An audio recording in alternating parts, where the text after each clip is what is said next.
نے ایک cousin marriage سے متعلق ایک بیان کیا تھا کہ کزن میرج کا رواج ڈالنا چاہیے کیونکہ شریعت اس کی ترغیب دیتی ہے. سے بعض لوگوں نے کہا کہ میڈیکل سائنس یہ کہتی ہے کہ کزن میرج میں معذور بچے پیدا ہوتے ہیں. ٹھیک ہے نا, یہ آج کل ایک مشہور کیا ہوا ہے.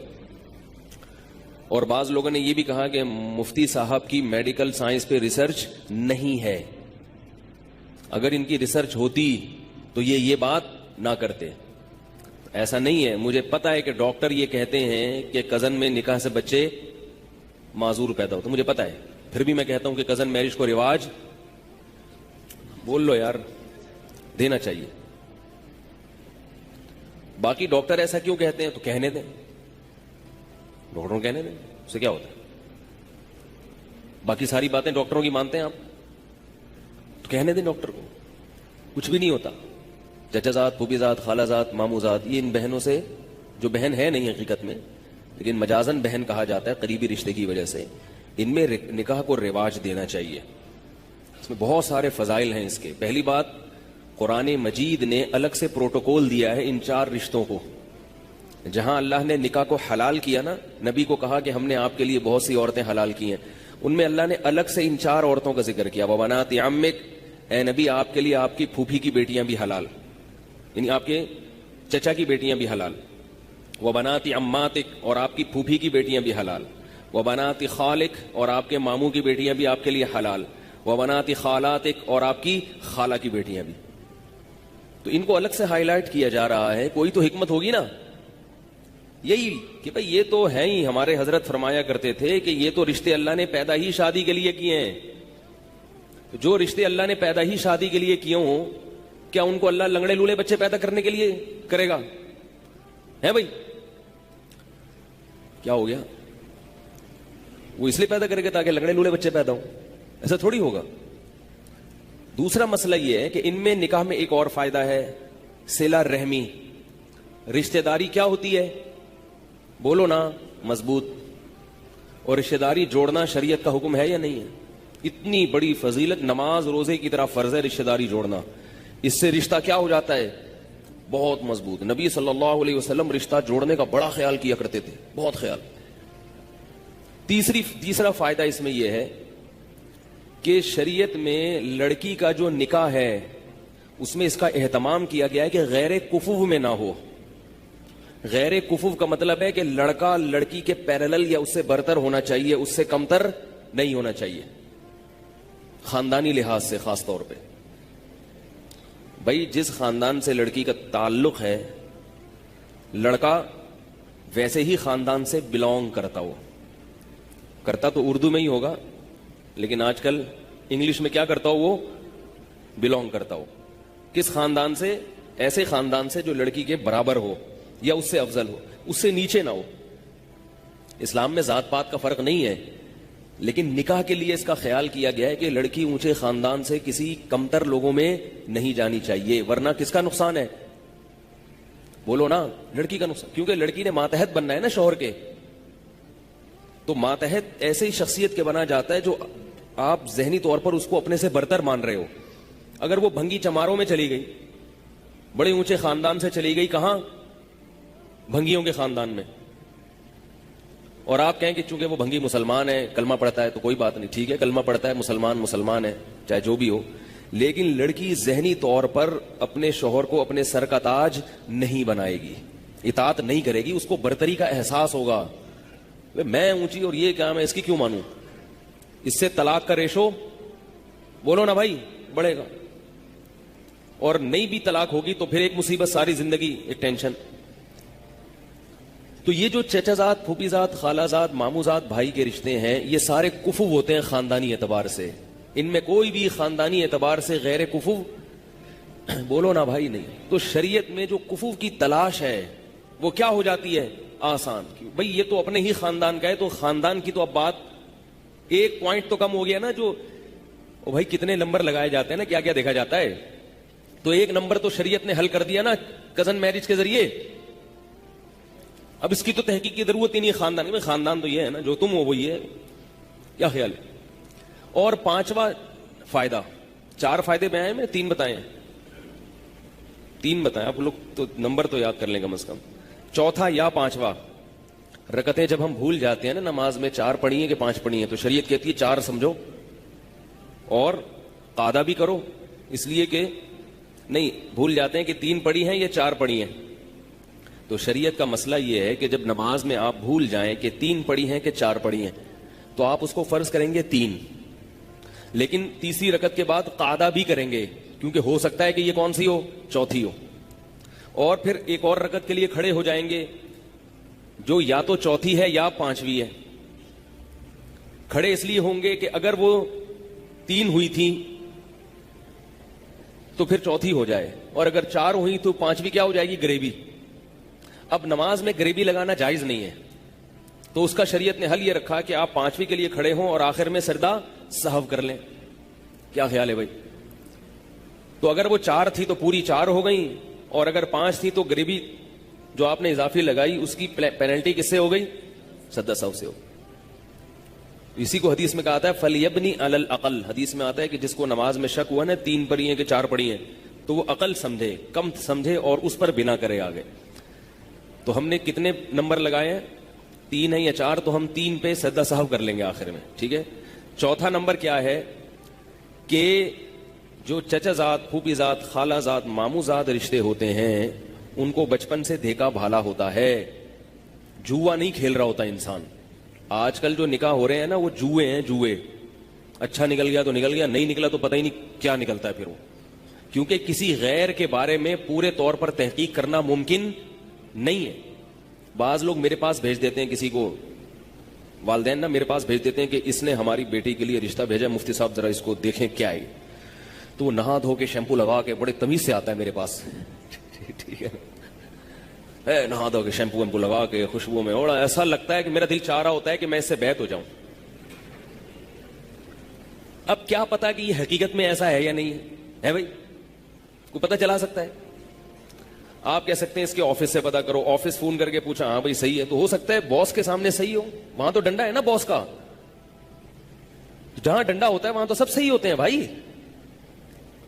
تو گھریلو زندگی کیسی ہے اس کا پتہ چلانا بہت مشکل.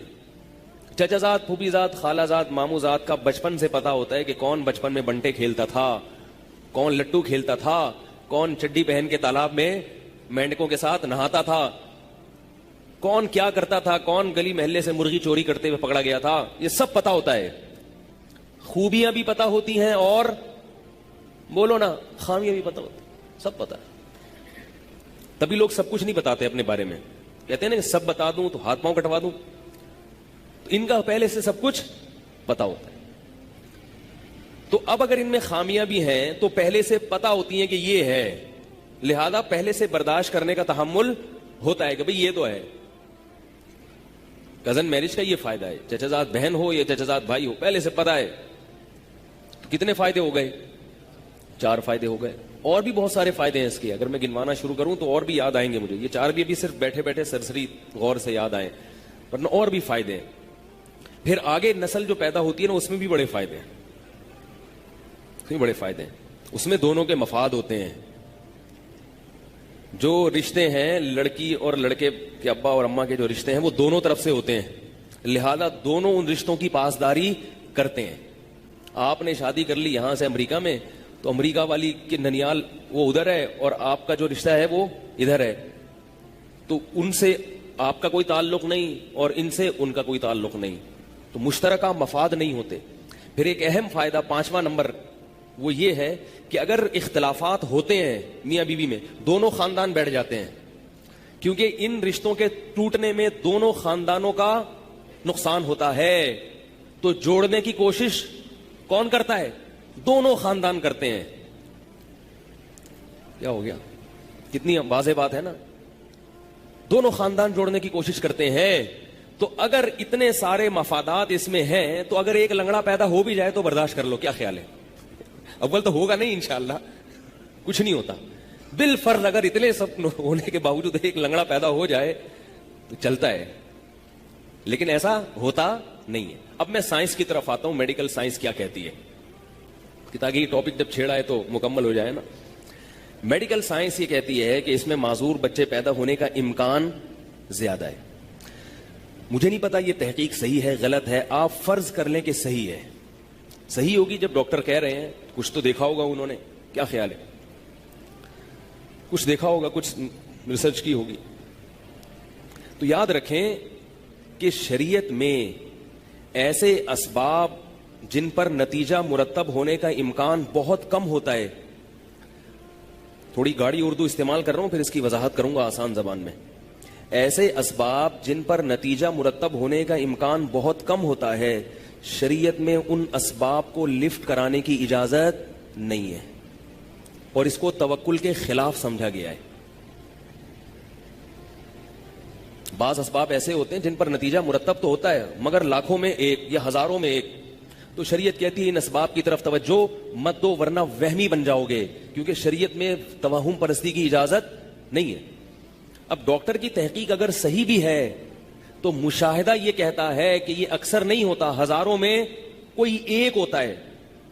تو یاد رکھو, ہزاروں میں ایک لنگڑا بچہ یا ایک بچہ معذور پیدا ہونے کا امکان اگر کنزن میرج میں ہے, تو یہ ہزاروں میں ایک میں معذوری کا امکان کے تو اور بہت سارے اسباب ہیں جو اس سے بھی زیادہ قوی ہیں.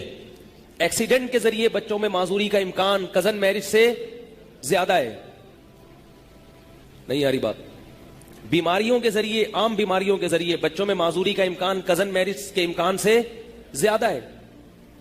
تو کیا اس چکر میں آپ اولاد پیدا کرنا چھوڑ دو گے کہ کہیں معذور نہ پیدا ہو جائے, کیونکہ وہ فلاں جگہ ایک جگہ ساؤتھ افریقہ میں ایک بچہ معذور پیدا ہوا ہے, یہ فرض کرو گے آپ؟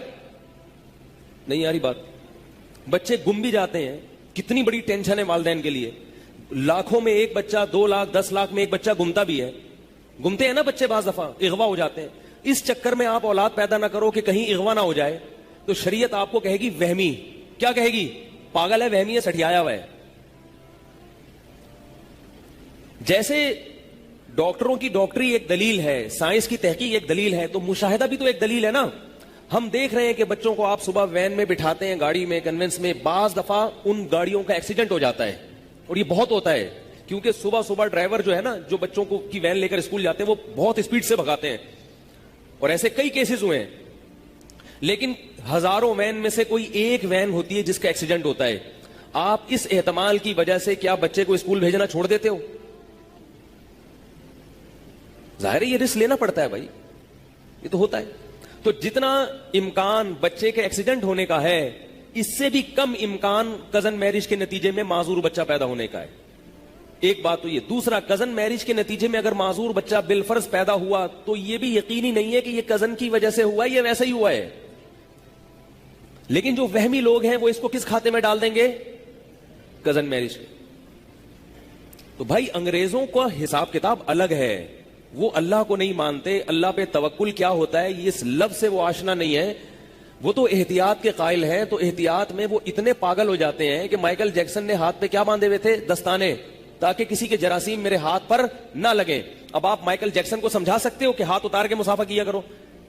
وہ بھی دلیل دے گا کہ میڈیکل سائنس یہ کہتی ہے کہ جراثیم ہاتھ کے ذریعے ہاتھ میں ٹرانسفر ہوتے ہیں, اور اس کی رپورٹیں پیش کر دے گا وہ. تو آپ کے پاس کیا جواب ہوگا؟